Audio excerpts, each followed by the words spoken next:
സ്വാഗതം. ഞാൻ നിങ്ങളെ ഇന്ന് പരിചയപ്പെടുത്തുന്നത് ലോലിപോപ്പ് റെഡ് എന്നറിയപ്പെടുന്ന ചെടിയാണ്. ഉദ്യാനത്തിൽ അധികം സമയം ചെലവഴിക്കാനില്ലാത്തവർക്ക് നടാൻ പറ്റിയ നല്ലൊരു ഓപ്ഷനാണ് ഈ ചെടി. കാരണം ഇതിന് അധികം പരിചരണമൊന്നും വേണ്ട എന്നുള്ളതാണ്. വെള്ളവും വളവും ഒന്നും കൊടുത്തില്ലെങ്കിലും ഇത് നല്ല രീതിയിൽ നമുക്ക് ഫ്ലവർ തരുന്നൊരു ചെടിയാണ്. അതിന് സീസണൊന്നുമില്ല. ഒരു വർഷം മുഴുവനും നമുക്ക് പൂക്കൾ ഇങ്ങനെ തന്നുകൊണ്ടേയിരിക്കും. അതുപോലെ ഇത് പെട്ടെന്ന് നഷ്ടപ്പെടാത്ത ഒരു ചെടിയാണ്. ഒരു തൈ നമുക്ക് നട്ട് കഴിഞ്ഞിട്ടുണ്ടെങ്കിൽ അതിൻ്റെ ചുവട്ടിൽ നിന്ന് ഇഷ്ടംപോലെ ഇപ്പോൾ ഈ കാണുന്ന പോലെ തന്നെ ഇഷ്ടംപോലെ ഉപശാഖകളൊക്കെ ആയിട്ട് നിറച്ച പൂക്കളായിട്ട് ഇങ്ങനെ നിൽക്കും. പിന്നെ ഇതിൻ്റെ പ്രൊപ്പഗേഷൻ എന്ന് പറയുന്നത് എളുപ്പമാണ്. ഇതിൻ്റെ ഒരു തൈ കമ്പൊടിച്ച് വെച്ച് കഴിഞ്ഞാൽ നമുക്ക് പെട്ടെന്ന് വേര് പിടിപ്പിച്ചെടുക്കാൻ പറ്റും. ഇനി ഇതിൻ്റെ തണ്ടൊക്കെ വളരെ ലോലമാണ്.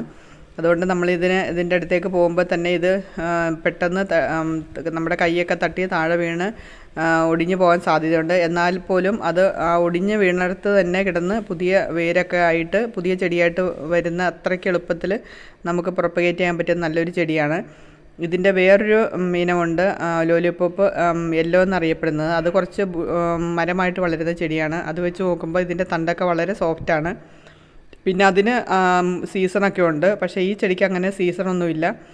ഇപ്പോഴും പൂക്കളായതുകൊണ്ട് തന്നെ നമ്മുടെ ഉദ്യാനത്തിൽ എപ്പോഴും ചിത്രശലഭങ്ങളും വണ്ടുകളും ഒക്കെ വന്നുകൊണ്ടിരിക്കും. അത് തന്നെ നമുക്ക് നല്ലൊരു കാഴ്ച തന്നെയാണത്.